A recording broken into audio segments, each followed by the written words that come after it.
Oh, 10 things I wish I knew in my 20s. I recently got asked this at a dinner with friends, many of which are in their 20s.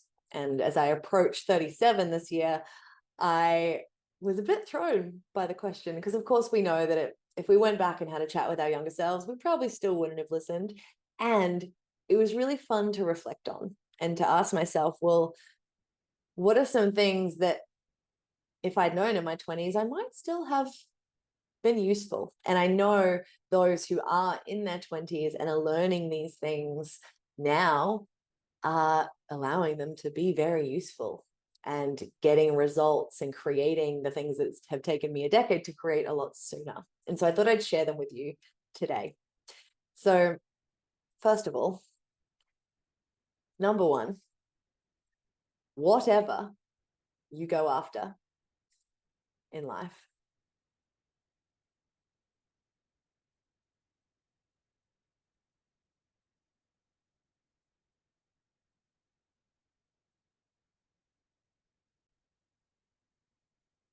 so number one, whatever you go after in life, you'll still get to have it all if you're mindful enough to create it all.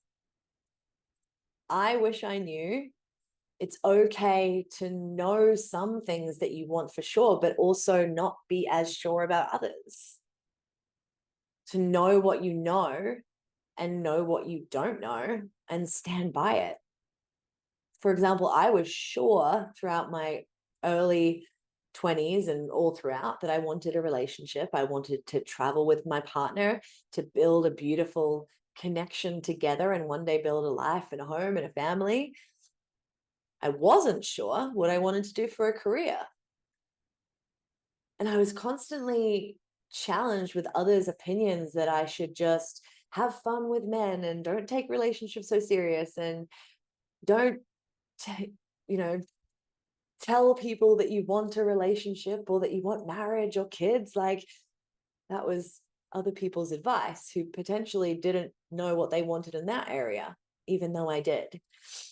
I was told I had to build a career and I had to become a success on my own. And after a while, to fit in, I did this rather than standing by what I knew I wanted and what I was clear on, and then working on what I wasn't clear on. And when you know what you're not clear on, you have a clear path of what you get to get clear on through your 20s. It's a great project. So you don't have to get caught up in all of the distractions and toxicity that can happen in the 20s, right? But it's to really stand by and stand in the things that we do want, even if other people are giving us their opinions and their advice from maybe a space where they're not sure in that area for themselves. To pull it back to self and go, what am I sure on? And how can I call that in and receive that and create that? Rather than listening to other people's advice on the thing that I'm sure about. And how can I recognize what I'm not sure about and work on it, learn about it, try things in that arena so that I can figure it out and get to have it all. Number two, alcohol, unnecessary medications, drugs, partying, hookup culture, etc., are a great way to ruin and waste years and years of our lives. Right? Not just the ones that you do, the drugs or the alcohol, but all the ones that come after, the years that it will take to heal the body, to resolve tons of stacked shame and disappointment and choices that were made from those states, in rebalancing hormones and hopefully being able to not ruin your mental health or your physical health in the process, or maybe your relationships or your foundations or your fertility chances by spending too much time indulging in these distractions. I wish I had known that sooner. I wish that the world had been louder about that sooner. It would have saved me going through a lot of hell. And if it's not experienced yet, it's coming. It is inevitable because these things are poisons. Number 3, we can create anything we can visualize and feel. I did a lot of this by accident and with things I didn't want to happen. And it was harder to do so effortlessly after I'd started to stack so many awful experiences instead of good ones. And I wish I'd known that I could manifest pretty much anything that I could imagine for myself. So I could have started building more proof in that direction rather than building so much unconscious proof of bad things happening.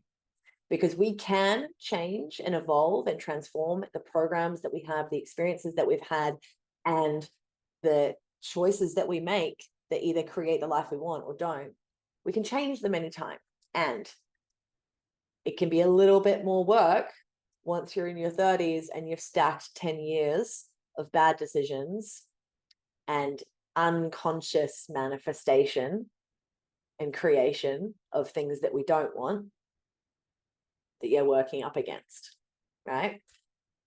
Number 4, I would have learned about relationships from people who had lasting, healthy relationships.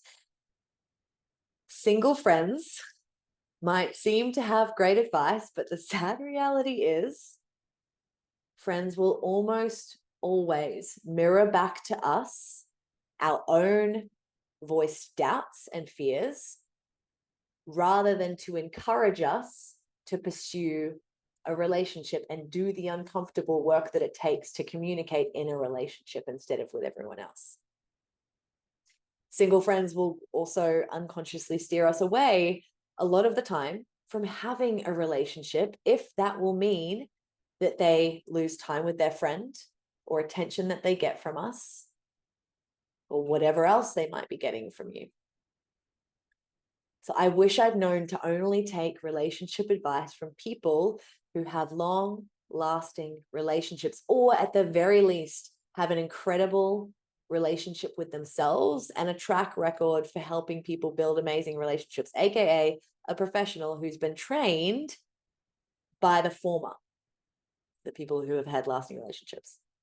So a therapist, a coach like myself who's spent years in study, someone who has the proof in humans that what they know and the advice that they give works.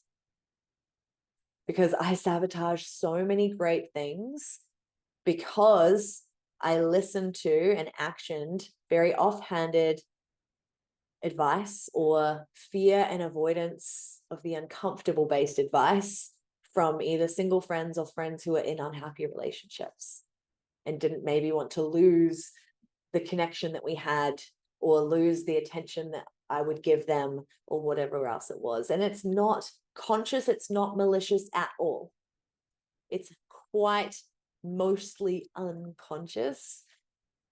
And I just wish I'd known because it would have saved me a lot as well. Number 5. I wish I'd known to learn about money from people who know how to make money. I still remember the day I overheard someone in a yoga studio in the waiting room say the words, money is energy. And this was the beginning of my life of totally transforming from going from always being scared and stressed about anything to do with money and turning it completely around. Our setup with money has been so shit for the most part, for many people in this world, not due to anyone's fault, by the way. We had no education on money for a reason. But let's not get stuck on any drama or pointing fingers of blame because there's no point. And even those who go to university to learn about money specifically don't seem to learn the things that I've learned and many of the people who have created massive success have learned that actually works. The things that I learned that took me from minimum wage life to a six-figure year and every year since, working part-time for myself, helping other people do the same. And it's only the beginning. I can't imagine what life could have been like if I'd known this a decade sooner. And so I wish I had known to learn about money from the people who know how to make money and not from all the other people that we learn from in our lives. Again, no one's fault. Everyone's doing the best they can, and we all love to give advice and learn from the people who know how to do it and are doing it. And this is why I created a Wealth Consciousness mini course. If you haven't got that already, all the steps from all the best people who teach money mindset in the world are all in there, simple, easy to follow, and we create great results in that space. Number 6. Yes, your 20s can be about fun and adventure and exploration. And if you want to have a relationship and a family, that's okay too. We live in a world where you can travel with your kids, where you can make more money in many ways and do a lot of it online and live in more freedom. If you're going to have fun, have healthy fun. And if you don't want to rack up a very expensive bill in your 30s and 40s and 50s and beyond, what you'll have to deal with from health issues from having unhealthy fun, being mindful of having healthy fun and giving yourself permission to have the life that you want. Maybe that's traveling and building a career. Maybe it's building a family and doing the travel and the career later. You can actually do it all. There does not have to be a timeline. You get to choose, and all of it is fabulous. Because I can't tell you how many times I was told throughout my 20s not to go after the thing that I wanted, which was relationship and family, and to go after everything else instead. And I listened and I created, and I know I'll still get to have the thing that I wanted. And I don't know if giving that up for a bunch of partying and unhealthy fun and years and years and years of chronic health issues was really worth it. So you get to know what you want and know what you don't want and figure it out. Have fun in the healthiest ways possible as you lean in to both of those things. Number 7. If you're dating, and I hope you are, then date for what you want. First, you have to know what you want. If you know you want to date for fun, I'm going to put that in air quotes, date for fun, which honestly is one of the most horrible one-liners that has come out of the last 30 years of all the experiments placed on our generations. If you want to date for fun, which is ridiculous in and of itself, then communicate it clearly and know that once the hormones and the chemicals of sex come into play, dating for fun will always end up with someone getting hurt, either outwardly or someone stacking shame or failure inwardly in the unconscious. There's no way to avoid it.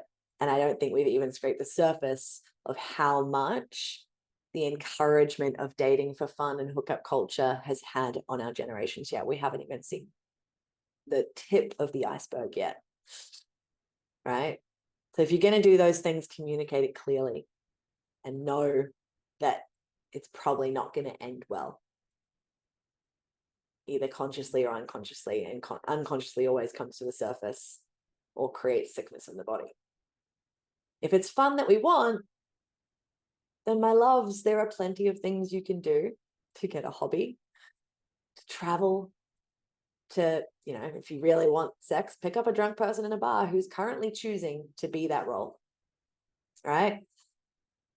But using someone else's body and heart as fun, which is really a distraction to get a hit from anything that we're not dealing with, is not an activity you want to be in for long. Its impact on the unconscious programs is phenomenal.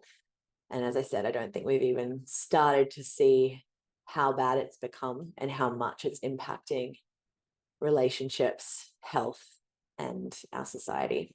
So if you want to have fun, go have fun. Get hobbies, travel, make friends, do cool things. If you want a relationship, if you want to date, communicate clearly what you want, own it. But if you want to date, date for what you actually want in a relationship. Because here's the thing that so many people seem to have forgotten in what's happened, especially in the last decade, is that a relationship can be an incredible extra thing that boosts everything else that you're doing when we know how to build it properly. Right? If we're being decent humans, which is something that we are all getting to learn how to be more and more of, and are dating for a relationship, then get clear on it, on the expectations of what relationships are for you. Have fun, sure, and communicate your expectations early on. I spent way too much of my 20s in heartbreak over boys and men who I gaslit myself into thinking were a prince, when, if I'm being honest, with my intentions and my visions of a relationship, I was just frog farming, my favorite new quote from the Queen's Code. Behavior that I was hoping would turn into a Disney movie, and yet never was. The clearer that we are on what we want, and remember, you can manifest what you want, and it's easier when you're younger. You don't have a lot of crap situations stacked in opposition. It's easier to see if someone fits the bill, the clearer you are on what you want. You can see if you can communicate and they can. If they have similar goals for life, are communicating a similar value of self, rather than just words and good sex and cute dates to mask avoiding past pains. I wish I'd known not to waste my 20s and hurt repeating patterns when we have the power to either channel, get this, your sexual energy into other pursuits rather than dating people to avoid building a great life or healing something from the past. We can also channel that energy into the person that we meet who lines up with clear desires and goals and values, and who also wants to build with us, which will elevate everything else that we're creating in life. A well-built relationship will only elevate every other goal you want to achieve. And if you want to learn more about this, you can reach out to the team for the relationship masterclass, or come join us inside LRA, because building healthy relationships is going to be one of the most valuable currencies in the future. And we learn it all in that space. Number 8, saying it will be fine when it comes to uncomfortable health symptoms. No. We are not supposed to have painful menstrual cycles. We aren't supposed to have acne past our teen years. We aren't supposed to be bloated. We aren't supposed to be anxious and suppressed and depressed. We aren't supposed to be needing a coffee at 3 p.m. just to get through the day. Ignoring all these little things for months or years will always equal what seems like sudden illness or disease or injury, but really your body was trying to tell you something for ages. It was trying to tell you it was being weakened. It was trying to tell you it was working really hard to try and solve something. And sadly, the medical world doesn't help much. They're great for some things and not great at capturing the early stages of things that will turn into the hardest things and the most expensive medical problems you might ever have.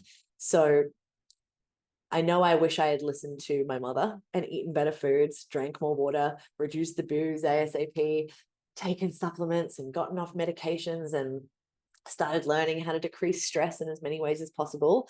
Mum was saying this from my early 20s and probably actually all of our life. But I lived overseas and things weren't that bad until they were scary. And it's so much cooler and hotter and sexier and more vibrant to be healthy and emotionally stable and fit in a healthy way because you love your body, than wasting so much of our 20s reaching for quick hits instead of dealing with the root cause. So I wish that I hadn't ignored all the little signs of problems with my health and gotten onto them faster. And you can too. And if you want to learn more about health protocols, you can reach out for a chat. I have all of the good ones. Number 9, you will become the people you spend the most time around. How well do you know them? I remember hearing this and thinking, I like my friends. They're fun. But wait, we're all broke, working our asses off for little money, always complaining or gossiping. Everyone is sick or has symptoms of some kind, but we keep partying. No one's entrepreneurial like me. Everyone's always hungover instead of going out and doing fun things in nature. This didn't mean it was time to cast out all these awful people who weren't up to standard of the life I'd suddenly decided I wanted. No, I love these people. And to this day, I still miss our fun.